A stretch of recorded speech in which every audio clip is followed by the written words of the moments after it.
Olá, bom dia. Bom dia, professor. Bom dia, professor. Estão visualizando a minha tela? Nesse momento, Bom sim. dia, professor. Sim, professor.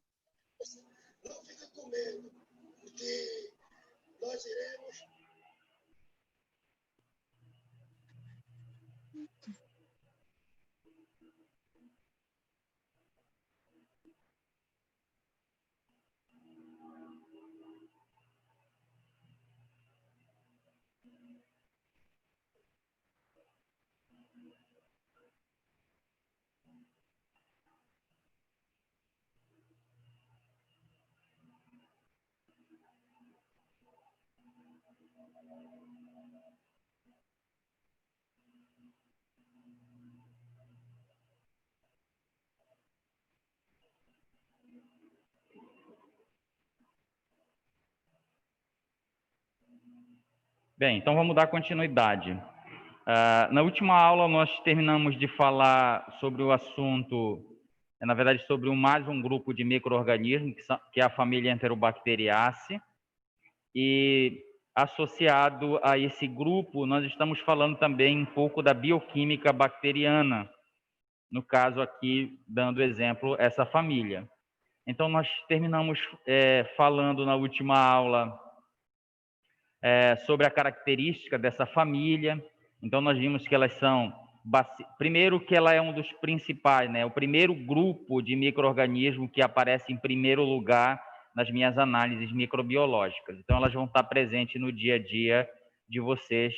Vocês irão identificar esses micro-organismos. Nós vimos que eles são diversos, que eles possuem com características que são bacilos gram-negativos, que são flagelados. Nós vimos também que eles são anaeróbio facultativo, que é algo que a gente precisa saber para quando eu for cultivar essas amostras, que eu suspeite que essa família esteja presente, eu preciso oferecer uma atmosfera que eles possam crescer. E nós vimos que eles não são exigentes quanto a atmosfera de oxigênio. Eles crescem tanto na presença quanto na ausência de oxigênio. Nós vimos também uma característica importante, que eles são fermentadores da glicose e são oxidase negativa. Então, nós vimos várias características para conhecimento desse micro-organismo um pouco mais aprofundado. Mas na minha análise do meu dia a dia, como eu tenho conversado com vocês, eu vou analisar alguma dessas características. Então, vamos ver quais são. Eu tenho como definir se ele é bacilo ou gram-negativo, isso eu faço através da microscopia, né? Eu vou fazer a coloração, ao esfregar-se a coloração, eu tenho como definir, e nós vimos que a análise microscópica é uma metodologia que está dentro da minha fase analítica. Se são flagelados ou não, nós vamos ver hoje, que eu vejo lá na bioquímica, na análise bioquímica que eu estava mostrando para vocês. Fermentadores da glicose eu já posso ver, inclusive, no meu meio de cultura, né, que é também da fase analítica que nós estamos trabalhando. E oxidase negativa é um teste que eu faço também com uma fita e eu determino se eles são oxidase positivo ou negativo. Então, quando eu estou analisando uma amostra biológica, em que nela eu encontro a presença de um bacilo gram-negativo, flagelado, fermentador da glicose e oxidase negativo, essas 4 características, elas são indicativas de que esse micro-organismo pertence à família Enterobacteriaceae. E nós vimos que essa família, ela tem diversos integrantes, e nós conversamos sobre alguns deles, mais conhecidos, como, por exemplo, a Escherichia coli, a Klebsiella pneumoniae, né? Então, foi esses micro-organismos que eu procurei colocar para vocês, porque é um dos micro-organismos pertencentes a essa família que mais nós temos, assim, contato no nosso dia a dia, mesmo que de forma empírica, já que agora que nós estamos tendo um contato mais aprofundado com esses micro-organismos. Então, a Escherichia coli, nós bem sabemos que é um micro-organismo que causa grandes repercussões no nosso dia a dia. Então, eu dei como exemplo a balneabilidade de uma praia, por exemplo, ela está relacionada com a presença ou ausência desse micro-organismo, né, ou desta família presente na água de praias, por exemplo. A água que a gente toma, ela não pode estar contaminada com esses micro-organismos, porque eles, como falei para vocês no início da aula aqui, eles são um grupo, uma família em que eu tenho muitos integrantes que são agentes patogênicos, como a Escherichia coli. A Escherichia coli, como nós conversamos também, ela causa muitas infecções em diversos sítios. Então, ela pode causar infecção em ferida operatória, em escara de decúbito, ela pode causar infecção na corrente sanguínea. Então, ela é capaz de se estabelecer em diversos locais.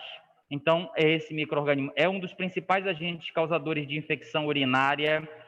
Então, nós vimos que esse micro-organismo aqui é importantíssimo. E como eu cheguei a falar para vocês, várias amostras chegarão e eu, muitas das vezes, encontrarei este micro-organismo presente nessas amostras, vindo que ele vem lá do sítio onde ele está causando o processo infeccioso. A Klebsiella pneumoniae é também um integrante que não é tão distante da nossa realidade.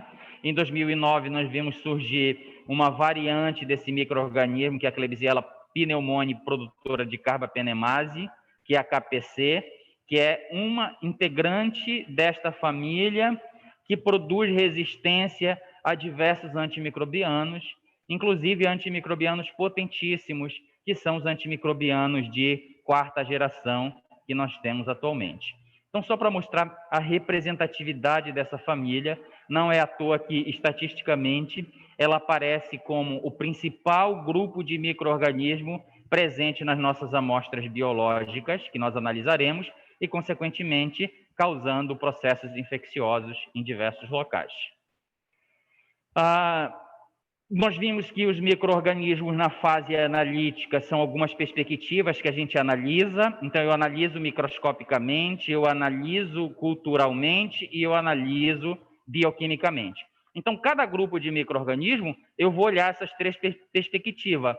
A característica morfológica, a característica cultural e a característica bioquímica. Então, nós começamos a introduzir na última aula a questão da característica bioquímica desses micro-organismos. Como eu cheguei a comentar com vocês, até agora nós estávamos olhando características que mesmo microscópicas, mas eu conseguia criar metodologias para enxergar. Então, a morfologia, eu conseguia, apesar de não ver a olho nu, mas eu faço um esfregaço numa lâmina, aplico uma coloração e utilizo o microscópio e eu consigo visualizar diretamente a característica macroscópica, né? A morfologia, na verdade, desculpa. Eu consigo visualizar a morfologia do micro-organismo de forma direta. Na cultura, nós vimos que quando eu semeio o micro-organismo no meio de cultura, eu não visualizo, mas após o seu crescimento, a sua multiplicação, eu consigo visualizar diretamente a característica da colônia, que, consequentemente, a característica daquela espécie, daquele grupo de micro-organismo que está sendo cultivado. Então, nessas duas metodologias, microscópica e cultural, eu consigo determinar de forma direta a característica do micro-organismo. Mas na última aula nós iniciamos a parte bioquímica. E a parte bioquímica eu comentei com vocês que é algo que eu não consigo visualizar diretamente. A minha metodologia, na verdade, vou ter que criar metodologias para poder enxergar de forma indireta o que está acontecendo. E foi isso que nós conversamos quando eu falei, por exemplo, da fermentação do açúcar, que é uma característica. Eu iniciei a aula falando que uma das características dessa família é que eles são fermentadores da glicose, são fermentadores de açúcares importantes, né, que não vamos colocar lá no nosso meio de cultura.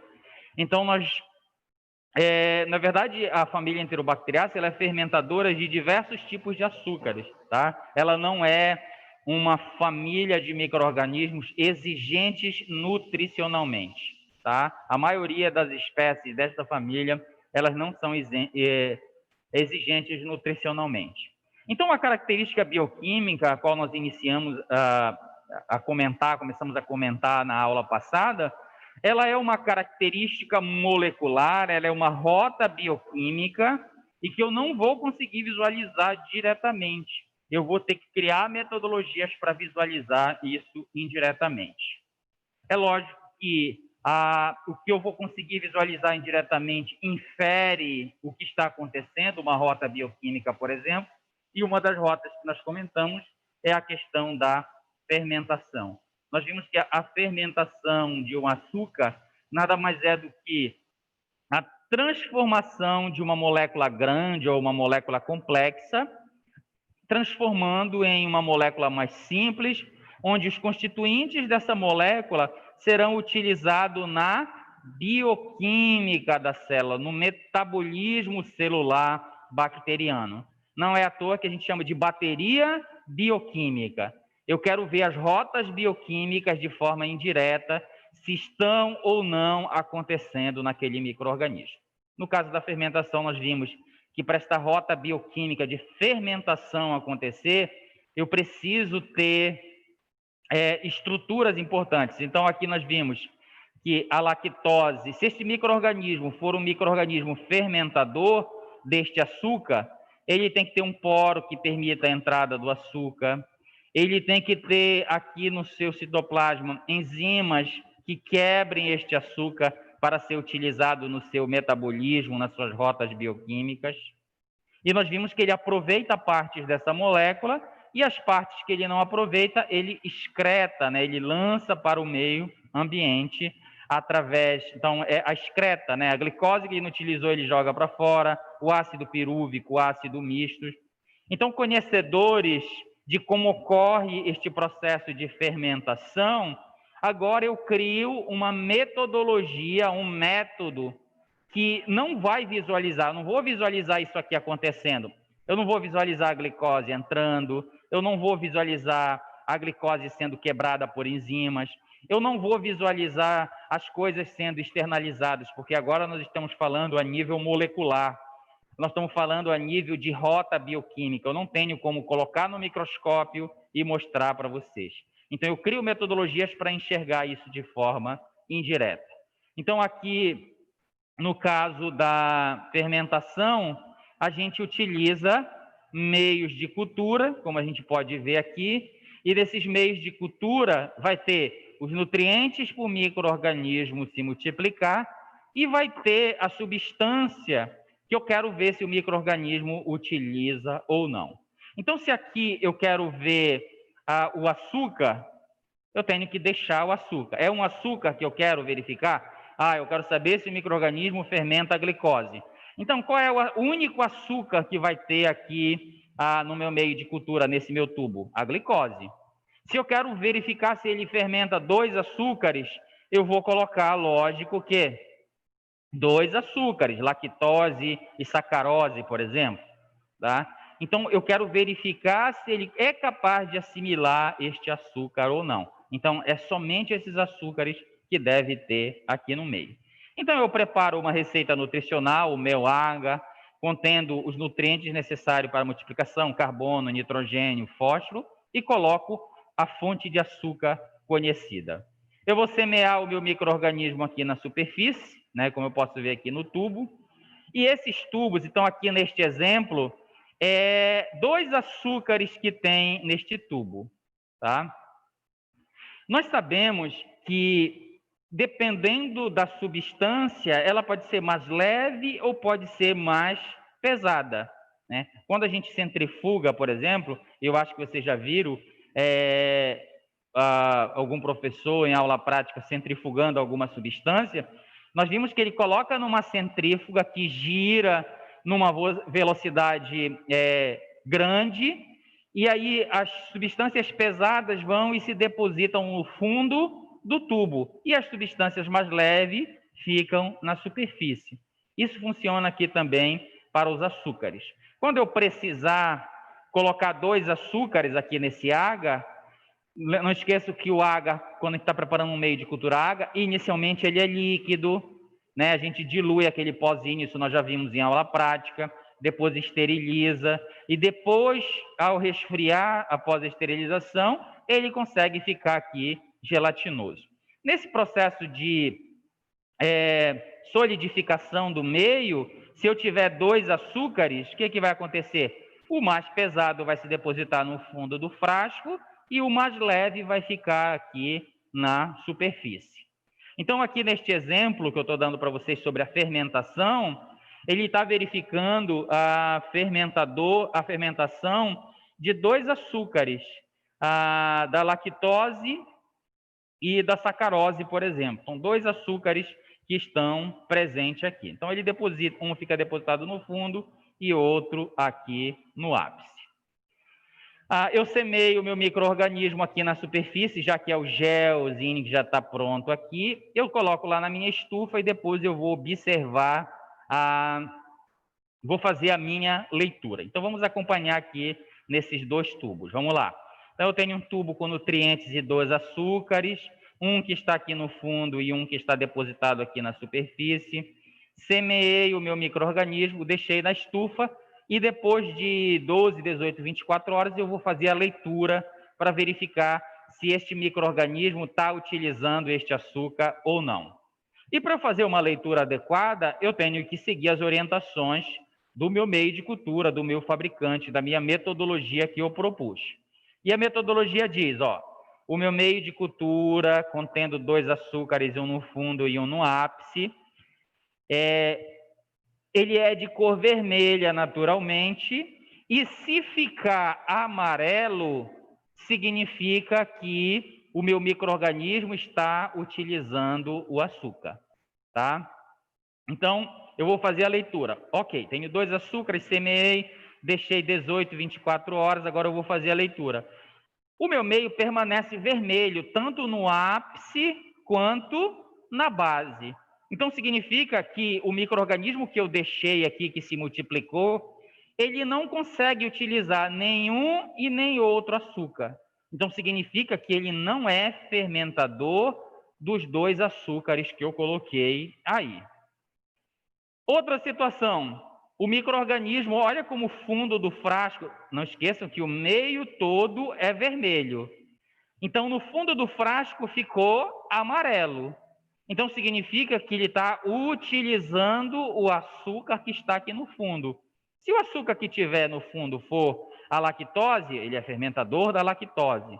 Se o açúcar que tiver aqui no fundo for a sacarose, vai ser a sacarose. Então, aqui ele é fermentador. Vamos imaginar que aqui é a glicose. Então, eu diria aqui que este micro-organismo é fermentador de um açúcar. Qual açúcar? A sacarose, porque eu sei que a sacarose está depositado aqui no fundo do frasco. Aqui na superfície está vermelho. Então, significa que o açúcar que está aqui na superfície, que ele não utilizou. Então, ele não é fermentador da lactose. A outra possibilidade é como nesse tubo, por exemplo. Lembra que a cor do meio original é vermelha e o tubo todo ficou amarelo. Então, significa que ele está fermentando os 2 açúcares, tanto o que está na base quanto o que está no ápice. E aí eu diria que esse micro-organismo é fermentador de 2 tipos de açúcares. Quais açúcares? Os açúcares que eu coloquei, que conhecidamente eu sei que estão presentes aqui nesse meio de cultura. Então, eu tenho 3 possibilidades, na verdade, 4 possibilidades. A possibilidade dele não fermentar nenhum açúcar, a possibilidade dele fermentar o açúcar que está na base e não fermentar o que está no ápice, assim como eu tenho a possibilidade dele fermentar o que está no ápice e não fermentar o que está na base. E a 4ª possibilidade é ele fermentar os 2 açúcares. Então, por essa imagem aqui, a gente tira... Eu vi a rota bioquímica acontecendo, eu vi o micro-organismo utilizando o açúcar para entrar na célula através de um poro, eu vi ele quebrando o açúcar, eu vi utilizando esse açúcar no meu metabolismo e produzindo substâncias? Não, eu não vi. Mas, indiretamente, isto é revelado através da mudança de cor do meu meio. Professor, por que ele muda de cor? Muda de cor porque a minha metodologia permite, como no caso desta situação, olha aqui, ele vai jogar substâncias para fora, como ácidos, por exemplo, e esse ácido excretado é que vai fazer com que o meu meio de cultura mude de cor. Então, aqui, por exemplo, Ele não utilizou o açúcar. Se ele não utilizou e não produziu excreta, significa que o pH do meio não modificou. Nessa situação aqui, ele utilizou os 2 açúcares, né? Eu não vi isso acontecendo, mas eu sei indiretamente que o açúcar entrou na célula, que foi utilizado na rota bioquímica da fermentação e que ele produziu excretas. Então, é o final da reação, por ele ter produzido essas excretas, por ter acidificado este meio, que faz o meio mudar de cor. Então, a mudança de cor é o indicativo de que aquela reação bioquímica aconteceu. É a indicação de que houve a fermentação daquele açúcar que está presente. Então, se vocês perceberam, aqui na bioquímica, eu vou revelar essas rotas bioquímicas de forma indireta. Eu não vou conseguir visualizar ela acontecendo. Tá certo? Então, essa aqui vai servir de exemplo para as outras rotas bioquímicas. É lógico que eu estou falando de fermentação. A produção de gás, por exemplo, que é uma outra característica bioquímica, ela não terá essa mesma via, né? Será para produzir gás, é uma outra rota bioquímica. Nós não podemos esquecer que esses micro-organismos são complexos, que eles possuem diversas características bioquímicas e cada uma dessas será testada especificamente para determinar se ele tem ou não. Então, eu vou determinar se o micro-organismo é fermentador ou não. Uma outra metodologia bioquímica, eu vou determinar se ele produz gás ou não, se ele produz sulfeto de hidrogênio ou não. Isso sendo revelado aqui na minha leitura através dos tubos que eu utilizo. Então, vamos lá para o segundo. Como eu falei para vocês, eu não vou comentar todos os testes bioquímicos, né? Isso é papel da terceira disciplina, que é a Microclínica 2, que está envolvido no diagnóstico microbiológico, e nós vamos comentar. Então, eu comentei o primeiro, como comentar alguns deles. Então, eu comentei a fermentação, que é o QIA. Agora eu vou comentar um segundo teste, que é a produção de gás, né? A produção de gás, ela ocorre como subproduto de uma rota bioquímica também. Então, a produção de gás ela ocorre através da degradação de moléculas. Olha só, eu pego uma molécula complexa, internalizo, utilizo as minhas enzimas para utilizar no meu metabolismo parte dessas moléculas e parte eu excreto, né? Nós, seres vivos, não utilizamos tudo. Nós não temos um aproveitamento 100% das coisas. Eu vou sair um pouquinho da micro e passar para o conhecimento humano para a gente poder entender um pouco melhor isso daqui. Nós, por exemplo, na nossa alimentação, nós utilizamos 100%, nós absorvemos 100% dos nutrientes que nós ingerimos? Não. Você compra um peixe, você já tem perdas ali, porque você vai perder a pele, as espinhas, as cartilagens. Você não consegue ingerir tudo. Então, vejam que no processo eu vou perdendo coisas. Do que você consegue ingerir, então eu ingeri 300 gramas de um peixe, por exemplo, de um filé de peixe. Esses 200 gramas, vamos ficar assim com 200 gramas, ele não é absorvido, ele não é aproveitado 100% pelo nosso sistema digestivo. Ele não é totalmente absorvido. Eu tenho perdas, eu tenho excretas, por exemplo, através das fezes, né? Então, nós produzimos, as fezes nada mais é do que o resquício, o resto do que não foi absorvido, do que não foi utilizado pelo nosso sistema digestivo. Amparados nessa analogia com nós seres humanos, a mesma coisa acontece aqui com os micro-organismos. Vou voltar para a questão do açúcar. Olha só, ele utilizou, ele ingeriu, né? Ele internalizou um açúcar, mas ele utilizou toda a molécula? Nós vimos que não. Vimos que ele utilizou parte deste açúcar, como a galactose, por exemplo, e que ele excretou substâncias que ele não utilizou. Então, não tem um aproveitamento 100%. E ainda tem algo que subprodutos desta utilização, deste metabolismo, eles também são excretados. Então, olha aqui os subprodutos que foram excretados a partir da fermentação: a glicose, o ácido pirúvico, o ácido misto.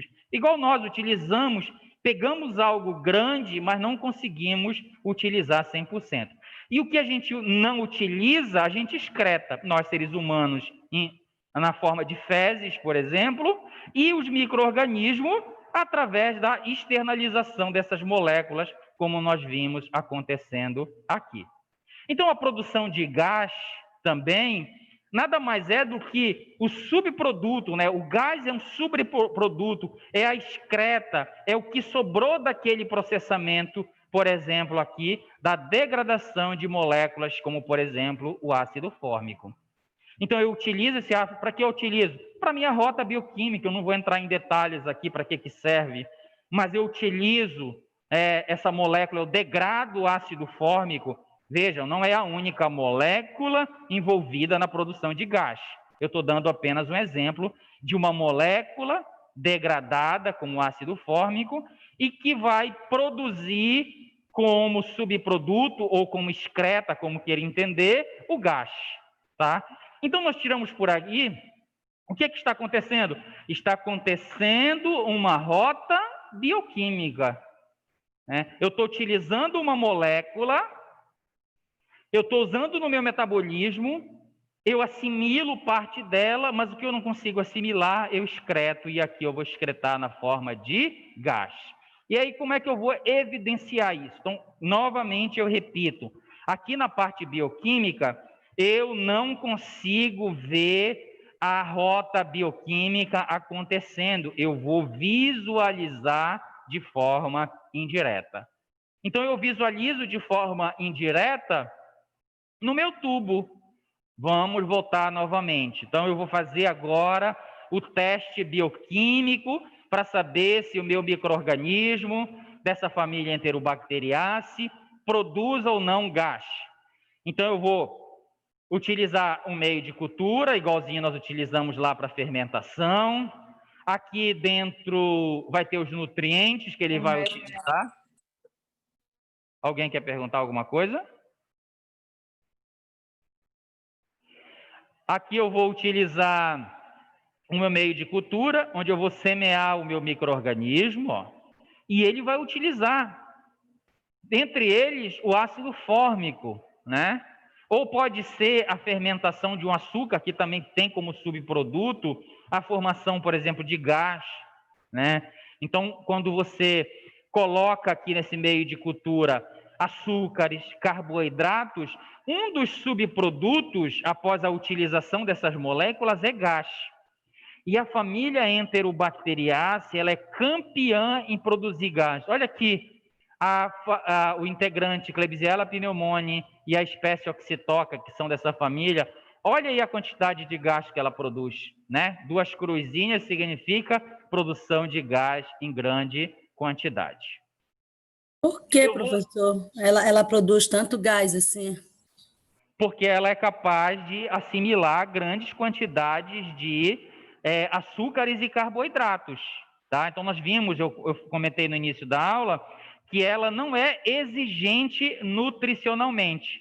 Então, ela é capaz de utilizar muitos açúcares, ela é capaz de utilizar muitos carboidratos, e no final disso, ela tem a produção de gás em grande quantidade. Eu vou dar um exemplo mais palpável do nosso dia a dia. Então, vamos lá. Vamos lá voltar para o ser humano. Eu já comentei com vocês que a microbiologia, ela é um mundo invisível, ela é um mundo microscópico, e muitas das vezes eu preciso sair desta realidade invisível, dar exemplos, fazer analogias com coisas mais palpáveis para a gente poder o entendimento. Vamos lá.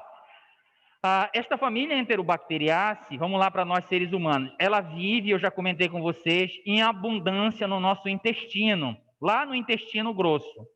Nós bem sabemos das nossas experiências empíricas do nosso dia a dia, da nossa vivência, que quando a gente se alimenta de alimentos ricos em carboidratos, a gente produz muito gás. Então, por exemplo, Me diga aí um alimento que você ingere e que produz gás em grande quantidade. Vamos lá. Vamos interagir um pouquinho, que vocês estão muito Para mim, ausentes. é o que eu como quando eu como repolho. Repolho, que mais? Feijão, Feijão também. entendeu? Tem alguns peixes também que quando a gente come, meu Deus. Então vamos entender o que é que está acontecendo aqui para a gente trazer aqui para dentro da microbiologia. Então vamos lá. Eu tenho abundância desse micro-organismo produtores de gás lá no meu gastrointestinal. Se eu ingerir feijão, por exemplo, feijão ele é riquíssimo em carboidratos. Quando chegar esse feijão lá, significa que eu estou ofertando para esse micro-organismo do meu gastrointestinal, do meu intestino grosso, carboidratos em grande quantidade. Ele é capaz de utilizar esse carboidrato, ele vai absorver esses carboidratos, ele vai utilizar na sua bioquímica, no seu metabolismo, e o que é que ele produz como subproduto após utilizar um carboidrato? Um deles é gás. Então é por isso que eu vou produzir muito gás, porque eu estou oferecendo carboidratos em grande quantidade, eu tenho micro-organismos em grande quantidade que vão utilizar esse carboidrato, e a consequência é a produção de gás em grande quantidade. Então é por isso que eu tenho, quando eu ingiro esses alimentos, umas pessoas mais do que o outro, as flatulências, né? A produção de gás em grande quantidade. Quem é que está produzindo isso? É o micro-organismo integrante da família Enterobacteriaceae que está presente lá no meu gastrointestinal. Eu só queria fazer um adendo aqui, que não é só a família Enterobacteriaceae que produz gás. Eu estou utilizando a família para explicar para vocês, tá? Eu tenho outros micro-organismos que também produzem gás, tá certo? Então eu quero que fique claro isso aqui, para a gente não sair com a ideia de que é só esta família que produz gás. Então, por esse exemplo que eu dei, a gente percebe... Oi? Mas assim, o que mais produz é a dela, né? Senhor... Sim. Essa família é campeã na produção de gás, tá?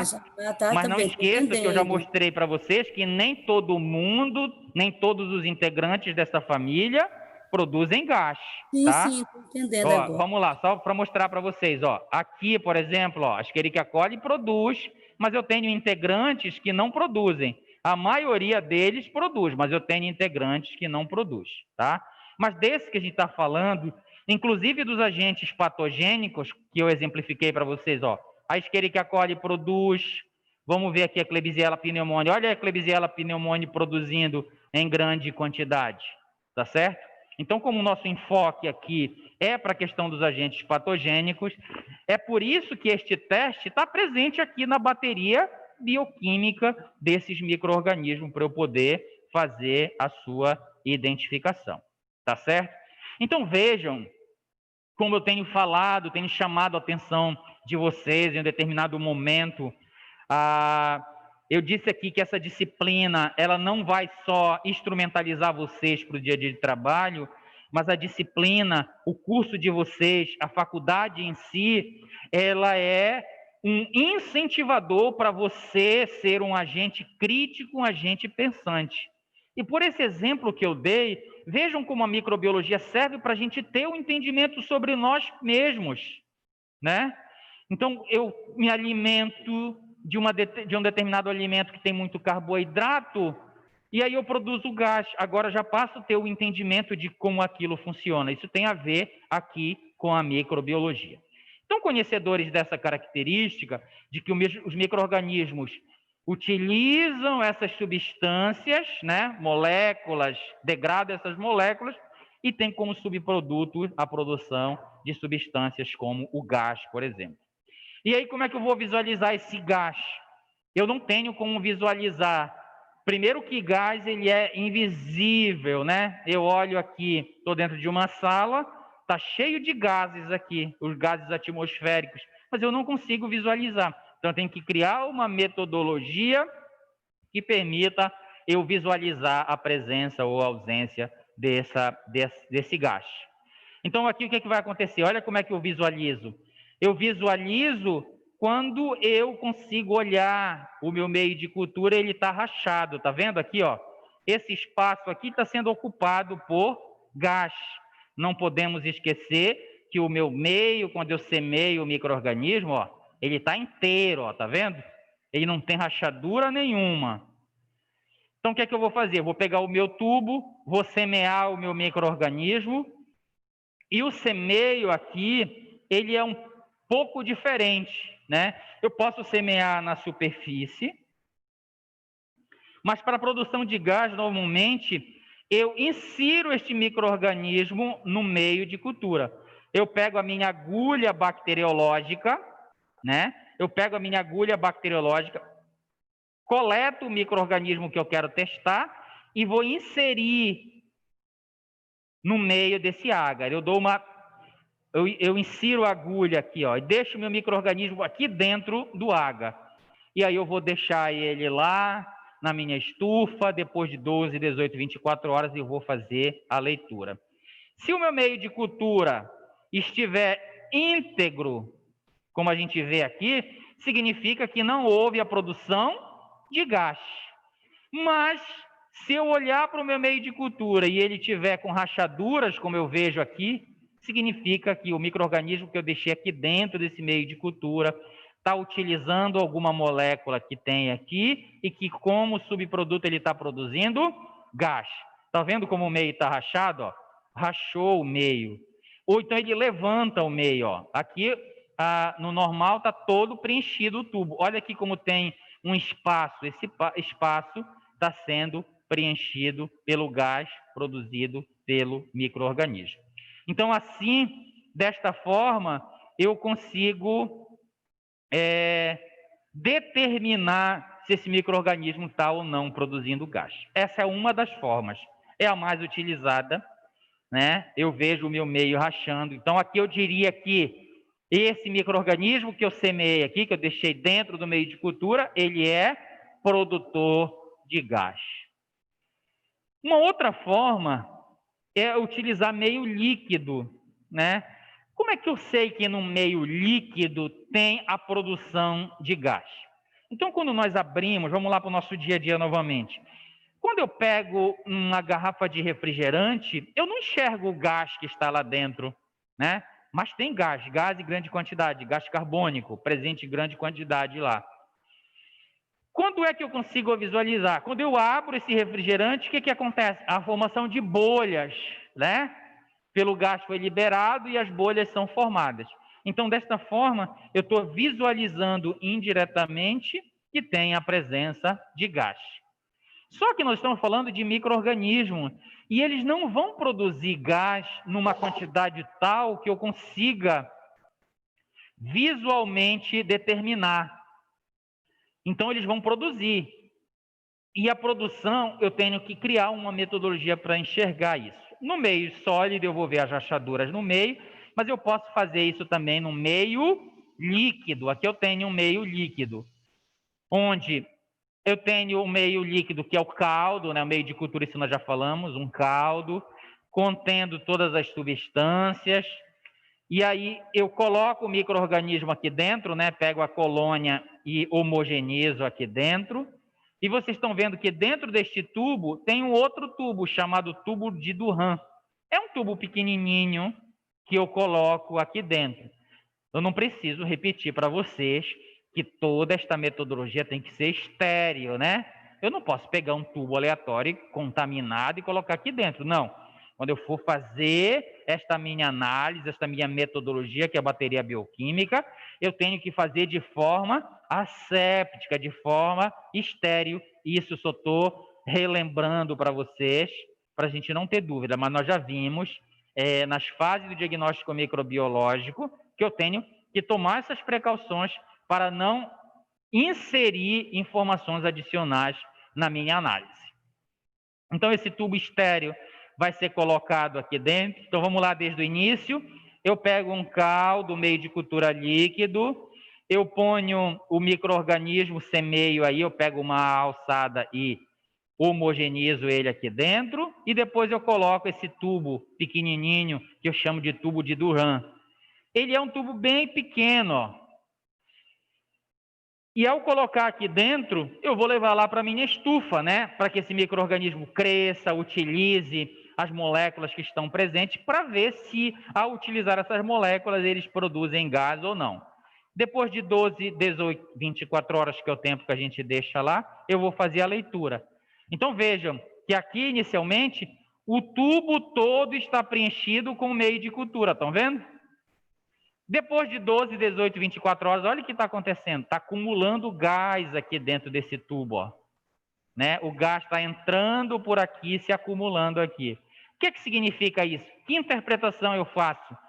Que o micro-organismo que está se desenvolvendo aqui, ele está utilizando as moléculas e está produzindo como subproduto gás que está se acumulando aqui no tubo. Então, vejo que é uma metodologia que me revela indiretamente se o micro-organismo está ou não produzindo gás. Então, aqui está no início, né, vamos dizer que aqui fosse 12 horas, mas já tem uma bolha de gás aqui acumulando no tubo. Olha lá, vamos dizer que aqui seja 18 horas. Olha a quantidade de gás que já está depositado aqui. Esse gás ele se deposita porque ele vai ser produzido e ele vai entrar literalmente nesse tubo, ó. Ele entra no tubo e expulsa o líquido que está aqui dentro, ficando acumulado apenas o gás. Então, aqui seria, vamos imaginar, só aleatoriamente, só para a gente ter uma ideia, 12 horas, 18, olha com 24 horas. Ele expulsou todo o líquido que estava dentro do tubo de Durham, né? Então, significa que esse micro-organismo é produtor de gás, e é produtor de gás em grande quantidade. Então, vejo que, de forma indireta, eu consigo determinar se o micro-organismo produz ou não gás. Eu vi acontecendo, eu vi esta rota bioquímica diretamente, não, eu estou visualizando indiretamente, né? Eu não vi ele utilizando a molécula, eu não vi ele produzindo essa substância. Eu estou vendo a substância de forma indireta. Então, esta aqui seria uma segunda forma de eu visualizar a produção de gás nesses micro-organismos. Outra característica, então nós já falamos aqui de duas características bioquímicas. A primeira, a fermentação de açúcares, segundo, a produção de gás. Uma outra característica bioquímica peculiar desta família é a produção de sulfeto de hidrogênio, né? Então, a produção de sulfeto de hidrogênio não tem, é uma outra rota bioquímica, né? Ele produz ou não? Então, como é que vai acontecer? Então, por exemplo, a rota bioquímica para a produção de sulfeto de hidrogênio é o micro-organismo utiliza, por exemplo, a cisteína, que é uma molécula, como a gente está vendo aqui, ó. Ele vai fazer reduções, ou seja, ele vai utilizar essa molécula. Nós vimos, já comentamos, que normalmente eu pego uma molécula complexa, utilizo no meu metabolismo parte dela e parte eu vou excretar. Então, aqui, essa molécula ela vai ser reduzida, vai ser utilizada, e um dos subprodutos é o sulfeto de hidrogênio que ele vai utilizar. Mas, novamente, o sulfeto de hidrogênio é um gás, né? Eu não consigo visualizar, eu tenho que visualizar ele de forma indireta. Então, eu vou criar uma metodologia para enxergar esse sulfeto de hidrogênio. Essa molécula, esse gás sulfeto de hidrogênio, ele se liga muito bem a íons de ferro, né? Ele se liga a íons de ferro. E quando o sulfeto de hidrogênio se liga a íons de ferro, ele tem uma reação química. Então, aqui, por exemplo, nesse tubo. Então, como é que vai acontecer? Se ele produzir o sulfeto de hidrogênio, ele vai se ligar nos íons de ferro presente aqui nesse meio e ele muda de cor, né? Então, o meu meio vai ficar enegrecido, por quê?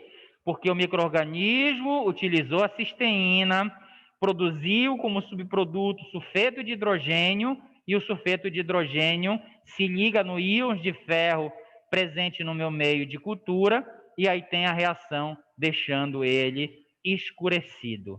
Então, eu visualizo indiretamente que se está sendo produzido ou não o sulfeto de hidrogênio. Se vocês já perceberam, para cada teste desse, é uma metodologia diferente da fermentação. Quem é que eu vou colocar lá no meu meio de cultura? Açúcar. Na produção de gás, o que é que eu vou colocar? Carboidratos, açúcares, para ver se ele utiliza, fermenta e produz gás. Aqui no sulfeto de hidrogênio, qual seria uma molécula que necessariamente tem que estar nesse tubo aqui? A cisteína, porque é a partir da cisteína que ele vai produzir o sulfeto de hidrogênio, e o íons de ferro, que é como se fosse o revelador se esta reação, se o sulfeto de hidrogênio está presente ou não. Tá certo? Então vamos lá acompanhar aqui. Então vamos imaginar que esses dois tubos aqui, eu preparei, o que é que tem aqui nesse meu meio? Tem nutrientes como carbono, nitrogênio, fósforo, enfim, necessários para o micro-organismo se multiplicar. Tem a cisteína e tem os íons de ferro. Pronto, eu preparei o meu tubo para eu testar se meu micro-organismo produz ou não sulfeto de hidrogênio. Eu vou semear o meu micro-organismo. Após semear, levo para a estufa, 12, 18, 24 horas, e depois eu vou fazer a leitura do tubo. Então, vejam a leitura que eu estou fazendo aqui. Vamos ler nesse tubo, vamos lá. Semeei. Aqui, ele produz ou não produz sulfeto de hidrogênio? Vamos lá, alguém me responda aí, por favor. Nesse tubo aqui, vamos fazer a leitura. Há ou não há produção de sulfeto de hidrogênio?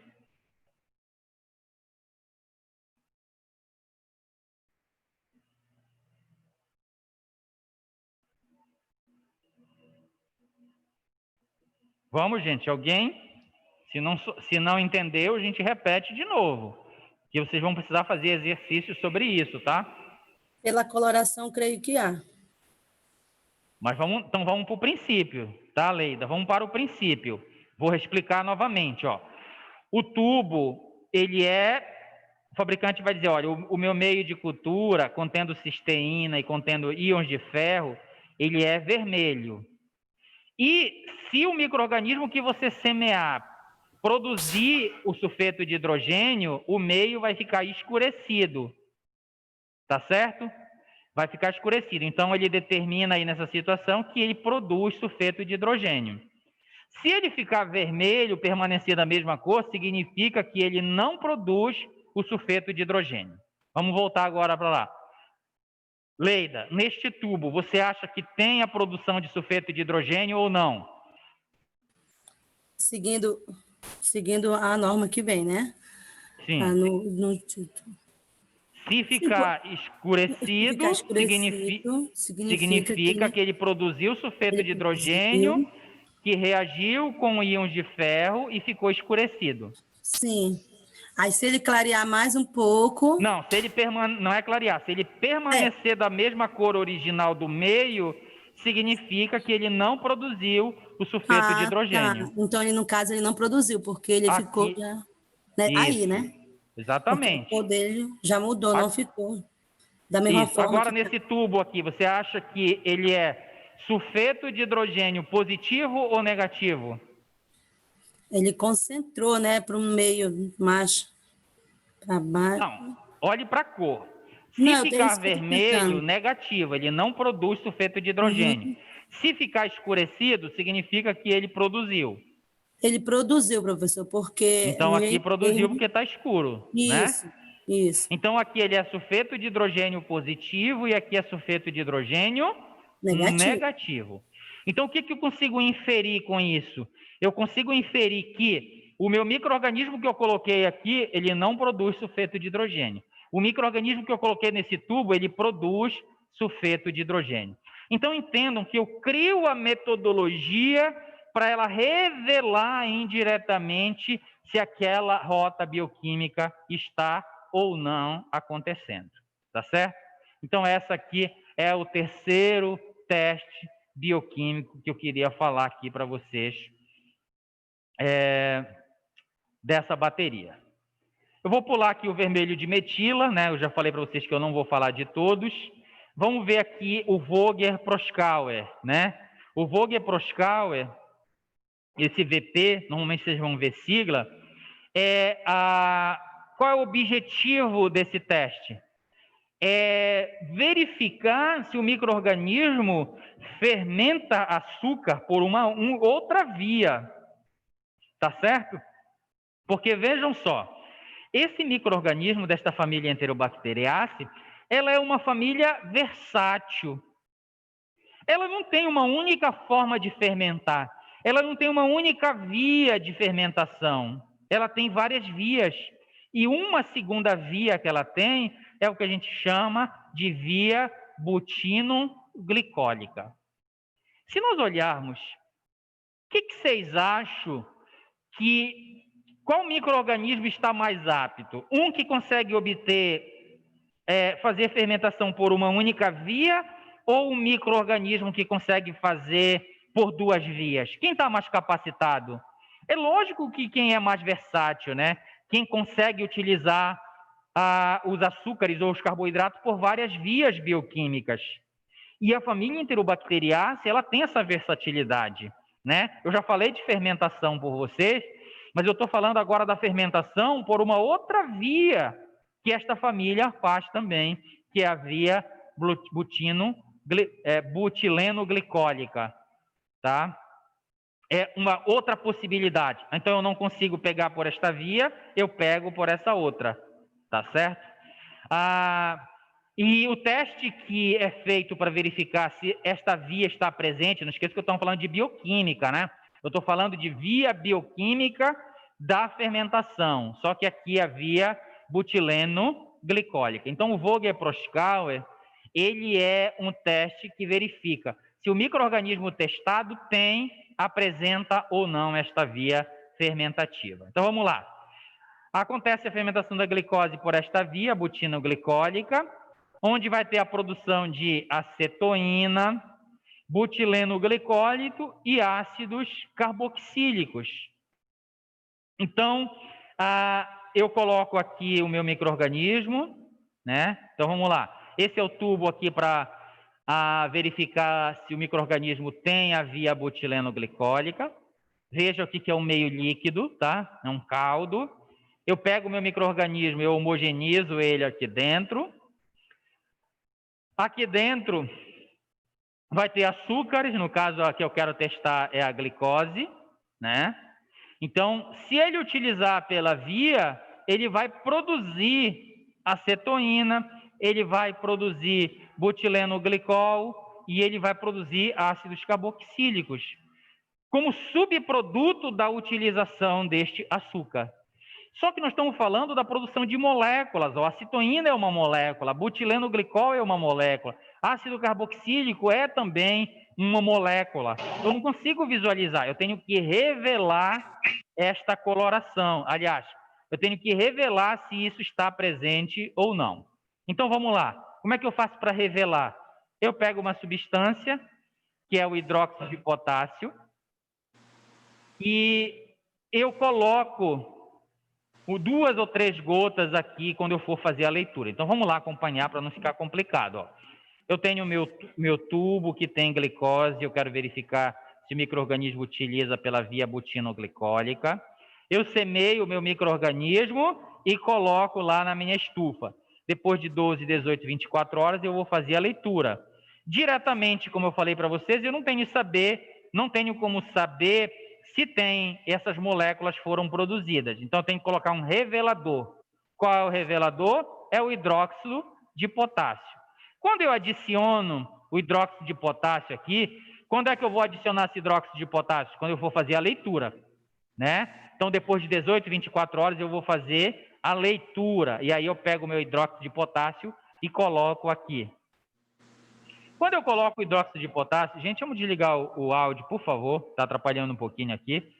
Ao adicionar o hidróxido de potássio, o que é que vai acontecer? Ele vai se ligar, ó, a acetoína, ele transforma a acetoína em diacila, né? E depois eu adiciono uma outra substância que é o alfa-naftol. E quando eu adiciono o alfa-naftol, se essas moléculas estiverem presentes aqui, ela vai ficar um anel aqui na superfície avermelhado, como a gente pode ver aqui, quando ele é Voger-Proskauer positivo. Então, nesta situação, o que é que significa aqui esta leitura?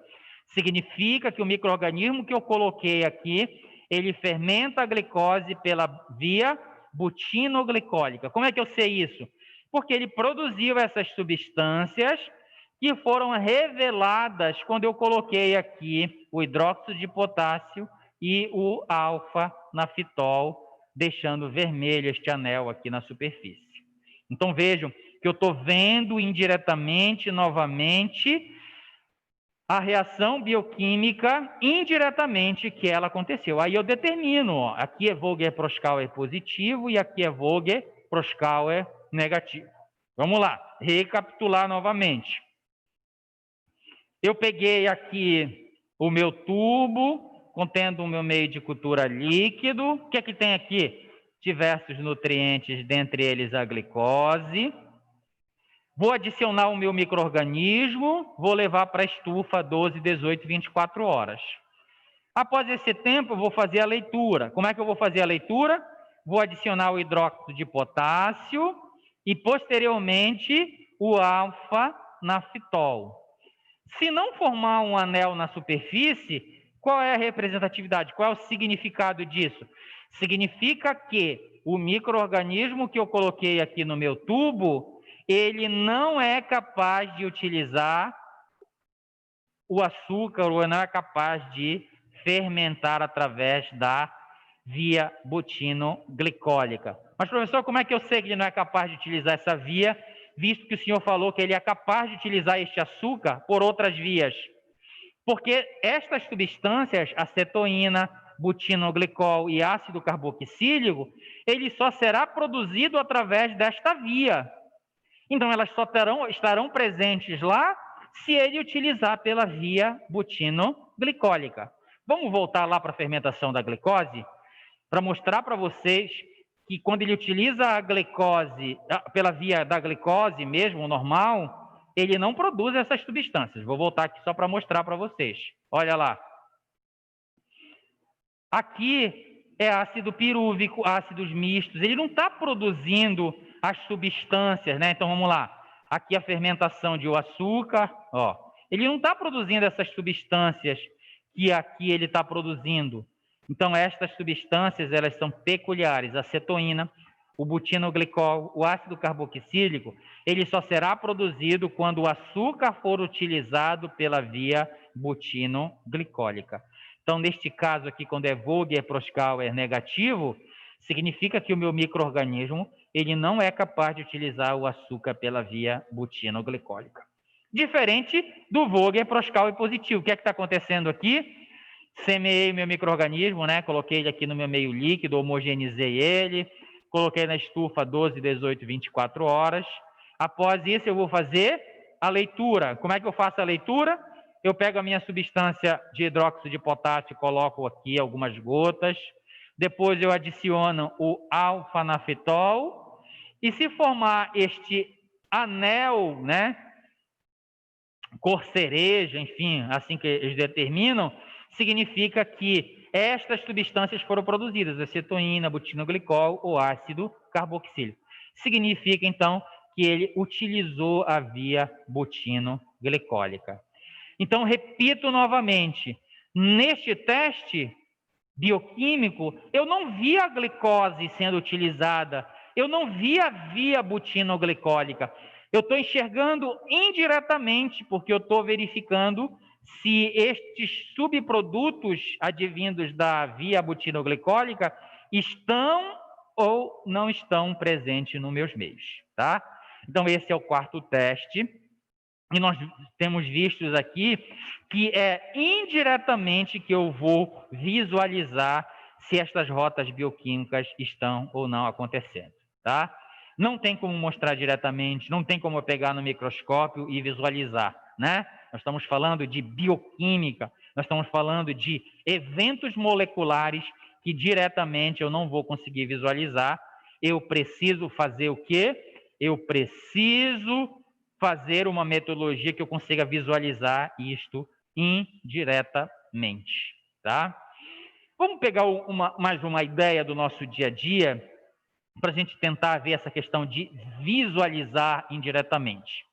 Vamos imaginar que eu estou aqui dentro desta sala, eu estou sozinho neste momento, eu estou cercado por paredes, a porta está fechada, vocês não conseguem enxergar aqui dentro desta sala. Como é que vocês fariam para identificar se dentro desta sala tem uma pessoa ou não? Se eu estou aqui dentro dessa sala ou não? Indiretamente. Diretamente vocês não têm como ver. Vocês estão lá no corredor, tem uma parede separando a gente, vocês não têm acesso visual aqui dentro da sala. Então, como vocês fariam para determinar se tem alguém aqui dentro ou não? Você tem que criar uma metodologia, né? Qual seria a metodologia? Vamos lá. Eu poderia perguntar, né? Já que a gente se comunica através de voz, bater na porta ou na parede, perguntar: tem alguém aí dentro?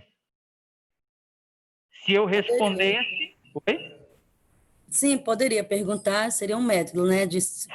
Aí eu te pergunto, Leida, eu estou vendo diretamente dentro da sala? Não, né? Não. Mas eu consigo determinar que lá dentro da sala tem alguém. Certo, consegue. Indiretamente. Isso seria metodologias indiretas. Aqui no nosso meio também, eu não estou vendo a reação acontecendo. Eu não estou vendo essas moléculas sendo produzidas, mas eu estou conseguindo determinar indiretamente se elas estão presentes ou não.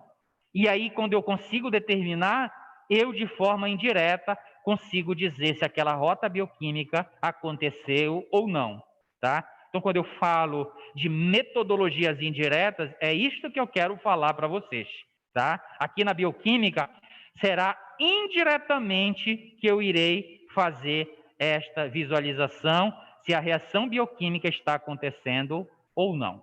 Ok? E, professor, Diga, pode perguntar. eu posso chamar também de essa observação, de que ela é uma forma de observar, já que eu não posso olhar microscopicamente, né? Eu não posso observar diretamente. Sim. E aí, Mas eu por posso isso que eu falar que faço indiretamente. observei, né? Está certo. Então, é por isso que eu vou fazer indiretamente. Se eu não tenho como visualizar diretamente, eu tenho que criar uma metodologia que dê para enxergar indiretamente, né?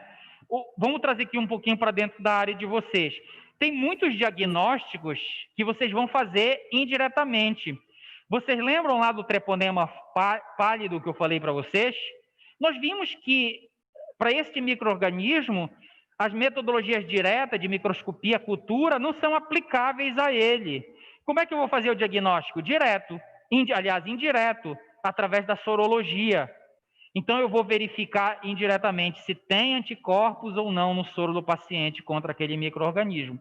Então, vejam que nesse diagnóstico, eu não estou vendo o micro-organismo, mas eu estou vendo uma repercussão, né, imunológica que me diz, que me revela se ele está presente ou se ele esteve presente naquele sistema, naquele ser humano do qual eu estou analisando o plasma sanguíneo. Então, isso é indireto, tá? Então, muitas das análises que eu vou fazer análises indiretas também, e é isso que eu queria aqui, estou falando para vocês aqui, para vocês amplificarem a possibilidade, porque senão, de diagnóstico, porque senão vocês sairão pautado com a ideia de que é só a microscopia, é só a cultura, é só a bioquímica que eu vou utilizar para fazer diagnóstico. Não, eu farei também diagnósticos indiretos.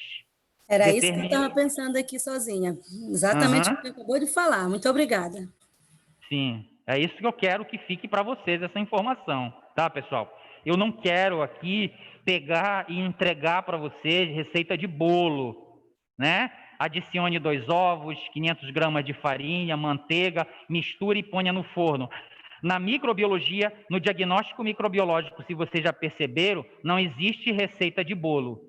Eu mostro para vocês a direção de como vocês devem fazer. Então, quando eu falei, na fase analítica tem a análise macroscópica, microscópica, cultura e bioquímica. Isso é para vocês terem uma ideia, né, uma direção de como é feito o diagnóstico microbiológico, Então, eu tenho que avaliar em cada situação como isto vai se processar. E uma das coisas que a gente faz é de forma indireta, é o que eu estou mostrando aqui para vocês. Tanto o diagnóstico, quanto algumas análises, algumas metodologias, como aqui a bateria bioquímica que a gente está conversando.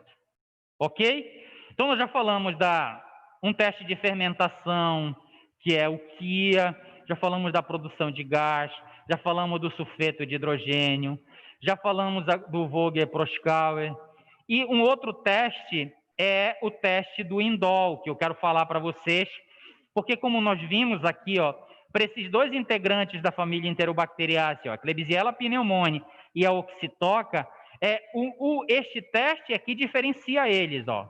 Eu falei para vocês na aula passada, eles são iguais, ó. Gêmeos univitelinos, vamos dizer assim. Os dois fermentam, os dois produzem gás, os dois não produzem sulfeto de hidrogênio, os dois são negativos para vermelho de metila, os dois são Vogler-Proskauer positivo. É somente o indol que diferencia eles, ó, que a pneumonia é negativa e que a oxitoca é positiva. Continuando, ó, citrato iguais, PAD igual, urease igual, motilidade igual, lisina igual, arginina igual, ornitina igual, ONPG também igual. Então, este teste é um teste que eu não posso omitir quando eu for analisar a família Enterobacteriaceae. É um teste que tem que estar presente. Como eu falei para vocês, alguns testes aqui eu posso omitir? Posso. Então, eu posso omitir, por exemplo, eu tenho testes de fermentação 3 aqui, ó. Tenho o QIA, eu tenho o Vogler-Proskauer, que nós falamos aqui, e eu tenho o ONPG. Então, qual desses três eu posso omitir aqui? Eu posso omitir ou retirar da minha bateria ONPG, por exemplo. E aí eu deixo o QIA, que verifica uma via de fermentação, e eu deixo o Vogler-Proskauer, que é a via butinoglicólica que eu falei para vocês. Então, aí eu verifico se ele fermenta e ainda determino qual é a via de fermentação que é utilizado. O teste do indol é o teste que diferencia principalmente essas duas espécies da família Enterobacteriaceae, a Klebsiella pneumoniae e a Oxytoca. Então, é um teste que não poderá faltar na minha bateria bioquímica da família Enterobacteriaceae. O teste do indol é uma rota bioquímica diferente. Então, vocês já perceberam aqui, eu estou falando de uma rota, 2, 3, 4, já falei de 4 rotas bioquímicas que eu verifico se estão ou não presentes nesta família.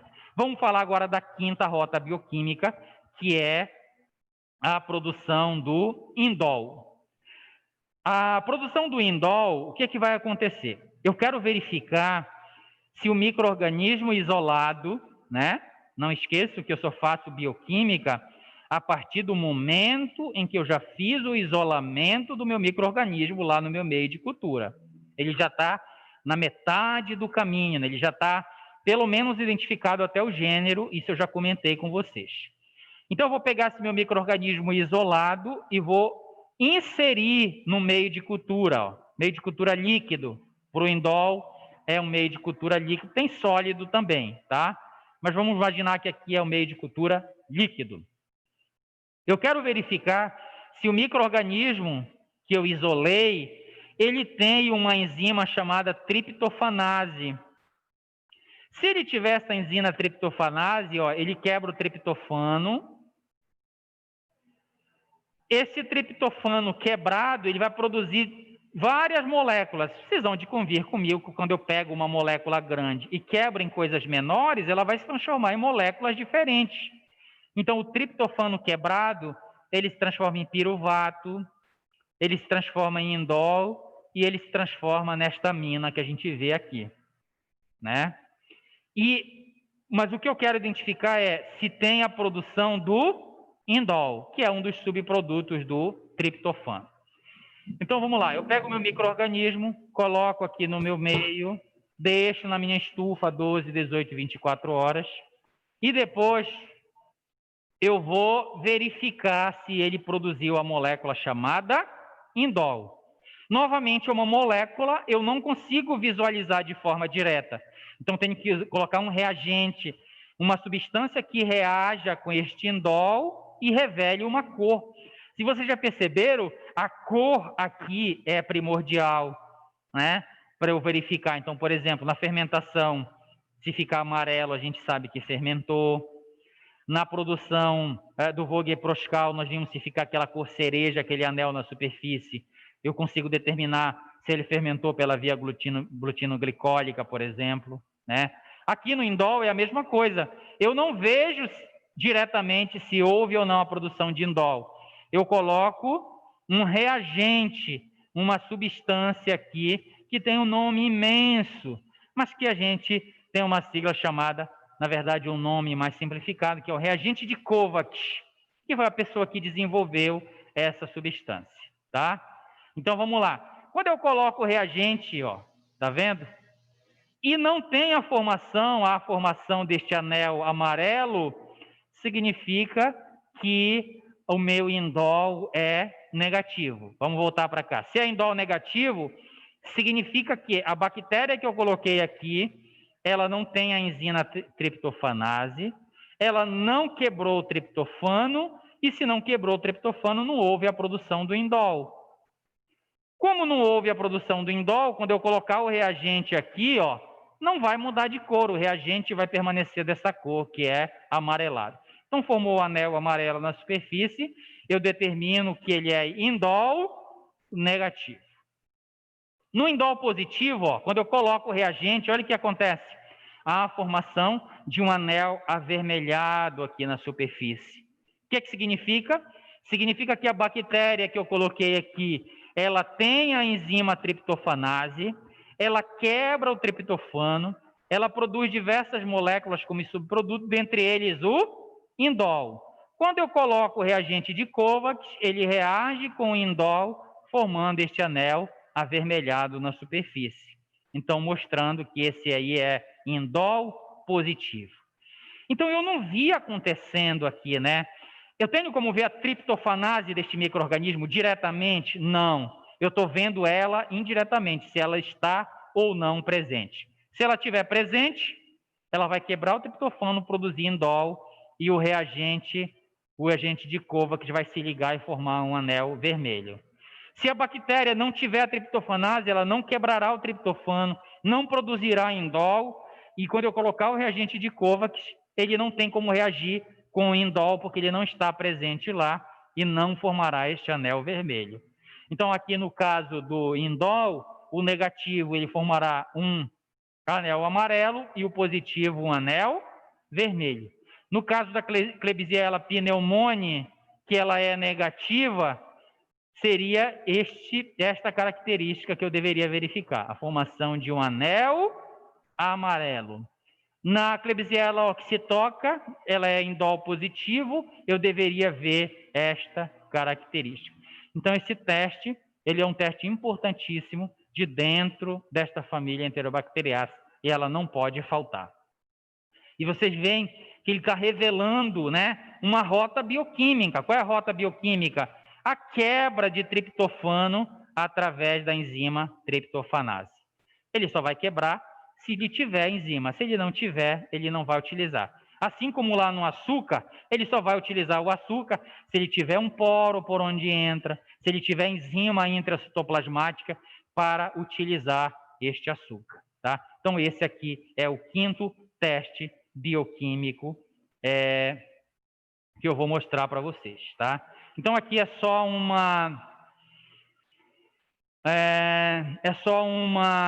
um aperitivo, né, do que é a bioquímica para vocês. Eu vou, só para a gente encerrar aqui, vou mostrar para vocês um exercício que eu vou enviar para vocês, né, ou faremos na nosso próximo encontro, na nossa próxima aula prática. Talvez nós façamos esse exercício, só para a gente ter uma ideia de como isso vai se processar, ok? Então, só para ajudar vocês, como é que eu vou fazer esta leitura. Alguns testes que não foram contemplados lá na bioquímica, na aula que eu terminei agora, eles serão contemplados aqui no exercício. Esse exercício nós faremos juntos, porque o meu objetivo aqui é que vocês aprendam, né, como utilizar isso daqui. Então, vamos lá. E eu vou perguntar para vocês. Vamos começar aqui. Então, aqui eu tenho 3, 5, 7, 9 testes bioquímicos. Então, é uma bateria de testes bioquímicos. Esta bateria, ela é da família Enterobacteriaceae, né? Esses testes são lá daqueles 14 testes que eu falei para vocês. Então, eu coloquei aqui um compilado de 9 testes para a gente fazer uma leitura. O QIA, nós vimos que é a fermentação, certo? Fermentação de açúcares. De 2 açúcares, um que fica no fundo e um que fica no ápice. Então, aqui eu pergunto para vocês, o meio original é vermelho. Eu pergunto, o micro-organismo que eu semeei aqui, ele fermenta ou não fermenta o açúcar? Ele é fermentador ou não fermentador? Não fermentador. Presta atenção, Renata. São 2 açúcares, tá? Um açúcar que está aqui na base e um açúcar que está aqui no ápice. Então, leia com mais atenção o tubo aí. Você acha que aqui na base ele está fermentando ou não? Não. Ele está mudando de cor, olha, Renata. Ele está saindo do vermelho e está passando para o amarelo. Não sei se você está conseguindo visualizar aqui, ó. Estou vendo. Quando ele muda de cor, o que é que significa? Ele fermenta ou não fermenta? Ele fermenta? Ele fermenta. Então, significa que o açúcar que está aqui na base, ele consegue fermentar. Então, se for a glicose, significa que ele é fermentador da glicose. O açúcar que está aqui no ápice, ele consegue fermentar? Não. Não. Por isso, o meio permaneceu vermelho. Então, significa que aqui, dos 2 açúcares que eu estou testando, ele fermenta um e não fermenta o outro. Eu não preciso dizer para vocês que isto vem da ideia que nós falamos aqui na aula teórica. Aqui, ele não é capaz de utilizar o açúcar aqui na superfície. Então, ele não internaliza, ele não tem enzimas para utilizar esse açúcar e, consequentemente, ele não produz as excretas que iriam acidificar o meu meio e, com isso, o meio permanece vermelho. Aqui, ele fermenta o açúcar, então significa que a bactéria que está aqui, ela internalizou o açúcar, ela tem enzimas para utilizar esse açúcar e produziu as excretas. Essas excretas, ao serem lançadas para o meio, acidificam o meio, mudando a cor do meio, tá certo? A gente vai trabalhar esse primeiro, mas eu ainda tenho 4 exemplos desses que a gente vai fazer em exercícios para a gente treinar bem essa questão da leitura. Vamos lá para o gás. A minha pergunta aqui, ele produz gás ou não aqui? Ele é gás positivo ou gás negativo? Gás negativo, né? Olhe com carinho. Aí você tem, viu, Renata? Você tem que olhar para o princípio. Nós vimos que quando ele utiliza uma determinada molécula, ele pode produzir como subproduto o gás. E ao produzir o gás, o que é que vai acontecer com o meu meio de cultura? Ele vai rachar, ele vai acumular gás dentro do meu meio de cultura, formar bolhas ou rachar. Então, vê, você acha que nesse tubo tem acúmulo de gás ou não? Ah, sim. Tá vendo? Este meio, ele estava preenchendo todo o fundo deste frasco, deste tubo de ensaio. Então, olha como o gás levantou o meio, empurrou para cima. Então, significa que aqui ele é gás positivo ou negativo? Positivo. Positivo, tá? Vamos lá para o outro teste que nós... Eu pensava que na questão do gás tinha que ficar, tipo, um pouquinho embaixo e aquele corte que nem tá naquela outra... Não. Você vai olhar para o tubo e o gás, ele pode levantar o meio, ele pode rachar o meio, ele pode rachar o meio em 2 partes. Então, não tem um padrão. A minha leitura é, produziu ou não produziu o gás? Se produziu, vai rachar o meio. A forma como ele vai rachar é independente. Então, isso eu não levo em consideração. Eu levo se tem acúmulo ou não de gás. De repente, o acúmulo pode ser aqui, de repente, o acúmulo pode ser no meio. Aqui nessa situação foi embaixo, né? No final do tubo que houve a produção de gás. Ok? Entendi. Ok. Vamos lá para o outro teste que nós falamos aqui, ó. Sulfeto de hidrogênio. Você acha que o sulfeto de hidrogênio aqui é positivo ou negativo? Positivo. Positivo. Tá vendo quando a gente passa a conhecer o princípio do teste, a gente consegue fazer a leitura fácil? Esse exercício que eu sempre passo para os meus alunos, a primeira bateria, que é esta que a gente está lendo, eles têm uma grande dificuldade. Mas depois que a gente organiza a ideia, os outros, em 5 segundos, aliás, estou exagerando, mas em 1 minuto, você faz a leitura direto, rápido, que você já tem o conhecimento, já sabe como fazer a leitura. Então, aqui é sulfeto positivo, né? Ele produziu sulfeto de hidrogênio, que reagiu com os íons de ferro, formando esta área escura, revelando que é sulfeto positivo. Então, significa que ele produz o sulfeto de hidrogênio. Vamos lá para o outro teste. O Vogler-Proskauer, ele é positivo ou é negativo? Esse tubo aqui? Positivo. Ele está formando o anel alaranjado, né, ou cor de cereja, aqui na superfície. O que é que significa? Significa que o micro-organismo é capaz de fermentar pela via butinoglicólica, né? Eu coloquei aqui os meus reveladores, que é o alfa-naftol, por exemplo, um deles, e aí tem a revelação Vogler-Proskauer positivo. O que isso me revela? Me revela que o micro-organismo que eu coloquei aqui, ele é capaz de produzir, ele é capaz de fermentar pela via butinoglicólica. Só para nós encerrarmos, vamos fazer a leitura do outro teste que nós conversamos hoje, que é o indol. O indol aqui é positivo ou negativo?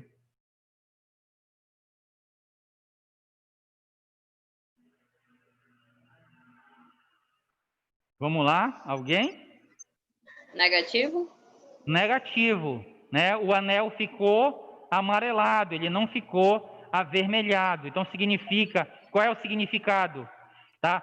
Pessoal, eu não quero só que vocês aprendam a fazer leitura, tá? Isso é técnico. Se eu ensinar para a minha filha de 5 anos, ela vai aprender isso com facilidade. Eu quero que vocês façam a leitura, mas saibam como é a bioquímica, como é a reação anterior. Então, é por isso que eu estou ensejando para vocês essa questão. Por que ele é negativo aqui? Ele fermenta a lactose. Não. Aqui no indol não é fermentação. O que é que eu vejo aqui no indol? Não, eu estava olhando errado, desculpa. Tá, então vamos lá, vamos organizar. No indol, o que é que eu verifico?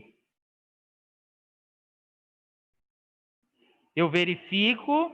Fica a concentração que formou o anel, né, e ele separou as...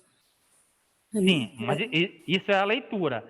No indol, eu verifico se o micro-organismo que eu botei aqui tem uma enzima que é chamada triptofanase. Se ela tiver a triptofanase, ela vai quebrar o triptofano que está aqui no meu meio e produzir indol.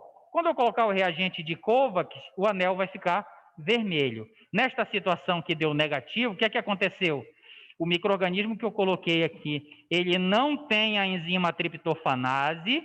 Se ele não tem a enzima, ele não vai quebrar o triptofano, que está presente no meio, e, consequentemente, não produzirá o indol. Quando eu colocar o reagente que procura, né, que reage com o indol, se o indol não está presente, não vai acontecer reação. E aí vai ficar o anel amarelo, significando que é indol negativo. Entenderam? Sim. Então, nós vamos terminar aqui, tá?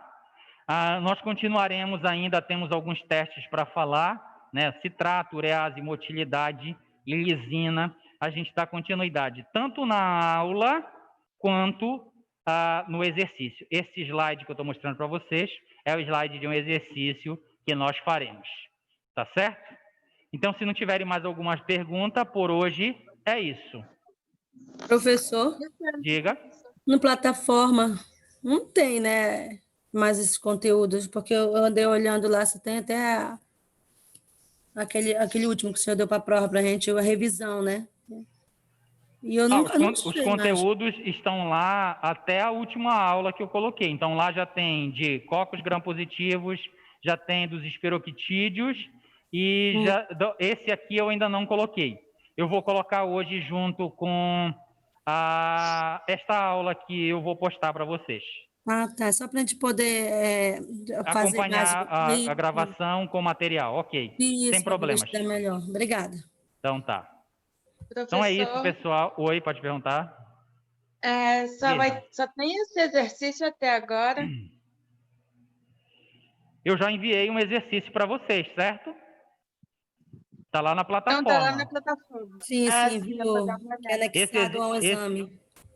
Esse exercício vocês vão me entregar na nossa próxima aula prática, que é quando? Segunda. Segunda-feira. Segunda, não é isso? Então, segunda-feira, nós faremos a nossa prática e vocês me entreguem esse exercício nesse dia. Nesse dia, na segunda-feira, nós faremos a nossa aula prática e nós podemos comentar esse exercício. Esse exercício que eu estou falando aqui será o exercício número 2 que eu enviarei para vocês. Tá certo? Tá, ok. Obrigada. Professor, no caso, o que é para entregar é esse exercício na segunda-feira? Não, o exercício que está na plataforma. Ah, tá. Já tem outro, porque o que eu fiz era para enviar para o e-mail da Ayla. Então ela já enviou, não é isso? Isso. Tá, eu vou verificar então e aí a gente vai conversando. Tá bom, então. Então tá. Bom dia a todos. Bom dia, professor. Bom final de semana. Para vocês também. Yeah.